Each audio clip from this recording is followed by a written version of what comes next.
Well, you say that, Prez, but going into the All-Star break, they actually covered 4 out of 5 games, and I am backing a Boston team that is actually 2-8 ATS the last 10 games. So it seems like a counterintuitive measure to be backing an away favorite of 7 points. But you look at Boston and you look at their last 5 games. They did win and cover against Brooklyn in the previous game before the All-Star break, but they went 0-4 ATS. How about if I told you this? You look at Boston's stats. In those 5 games, they've shot 53%, and on defense, they've held their foes to 43.6%. It's hard to go 1-4 ATS with those kind of strong numbers, both on offense and defense.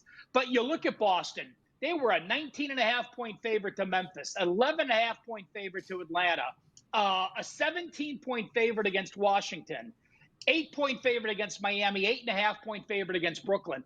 They are the #1 team. They paid the price prior to the All-Star break, and they had a bad ATS run.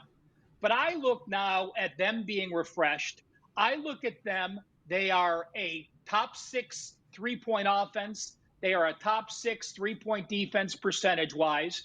And the Chicago team, remember, they lost Levine. They're without Williams. They're without Craig. And while they may not be the main guys, those guys among those three, they've started a combined 61 games for the Bulls. So all three of those will be missing in this road.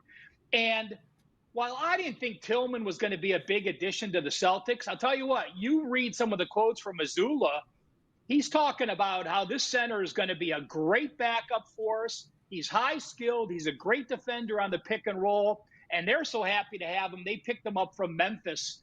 He played 34 games for Memphis, averaged 6 points, 5 rebounds a game, and 2 assists. But the way he's practiced with the team, he'll be eligible to come off the roll tonight. So I think Boston keeps this game focused.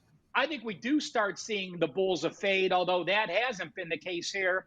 And I think this defense rested, stands up, and plays well as Boston comes out of the gates, just like they finished, winning again in a roll against a team that they may face down the road.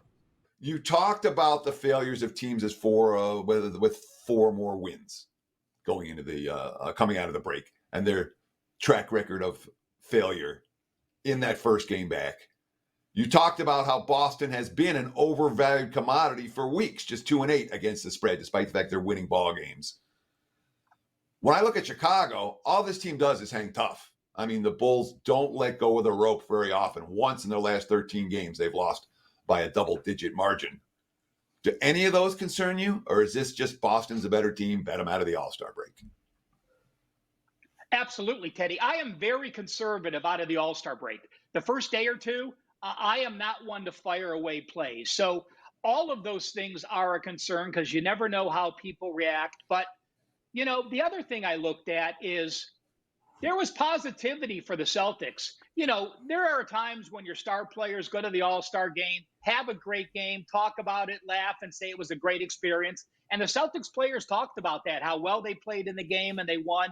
And I think all that is positive momentum. So, they acquired a few pieces to add to the roster. I think that keeps them fresh. I think that allows them practicing, working with a new rotation. And I don't think it's just ho-hum. We won all those games moving forward. So, yes, I am concerned.